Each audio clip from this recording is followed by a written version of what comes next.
இந்தியர்களின் முக்கிய ஆவணமாக ஆதார் கார்டு இருந்து வருகிறது. குழந்தைகளை பள்ளிக்கு சேர்ப்பது முதல் அரசு திட்டங்கள் வரை பல சேவைகளுக்கு ஆதார் கார்டு பிரதான ஆவணமாக இருந்து வருகிறது. ஆதார் கார்டை ஒவ்வொரு 10 ஆண்டுகளுக்கு ஒரு முறையும் அப்டேட் செய்ய வேண்டும் என்பது இந்திய தனித்துவ அடையாள ஆணையத்தின் விதியாக உள்ளது. குறிப்பாக குழந்தைகளுக்கான ஆதார் கார்டில் பயோமெட்ரிக் விவரங்களை புதுப்பிப்பது கட்டாயமாகும். குழந்தைகளுக்கான அனைத்து திட்டங்களையும் பெற அவர்கள் ஆதார் கார்டில் உள்ள பயோமெட்ரிக் விவரங்களை புதுப்பிப்பது அவசியம். இதற்காக இந்திய தனித்துவ அடையாள ஆணையமும் மார்ச் 2026ஆம் ஆண்டு 7 முதல் 15 வயதுடைய சிறுவர்கள் இலவசமாக ஆதார் கார்டில் பயோமெட்ரிக் விவரங்களை புதுப்பித்துக் கொள்ளலாம். எனவே ஆதார் கார்டில் பயோமெட்ரிக் விவரங்களை புதுப்பிக்காத சிறுவர்கள் உடனே மார்ச் 2026க்குள் அதனை செய்து முடிக்க வேண்டும்.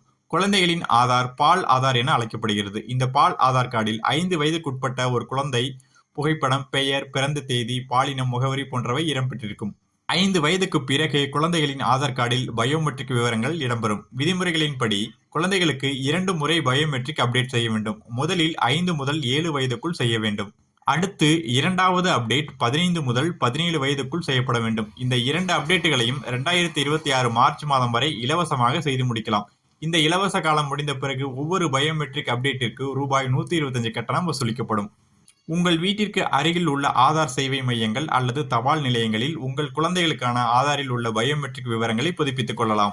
2026 மார்ச் மாதத்திற்குள் 7 முதல் 15 வயதுக்குட்பட்டவர்கள் இலவசமாக ஆதாரில் பயோமெட்ரிக் விவரங்களை புதுப்பித்துக் கொள்ளலாம். குழந்தைகளின் கைரேகைகள், கருவிழி ஸ்கேன், புகைப்படங்களை புதுப்பித்துக் கொள்ளலாம். குழந்தைகளின் ஆதார் அட்டை சரிபார்ப்புக்காக பெற்றோரின் ஆதார் அட்டை ஆகியவற்றை எடுத்துச் செல்ல வேண்டும். 2026 மார்ச் மாதத்திற்குள் இலவசமாக புதுப்பிக்கலாம். இல்லையெனில் ரூபாய் 125 கட்டணம் செலுத்த வேண்டியிருக்கும் என்பது குறிப்பிடத்தக்கது.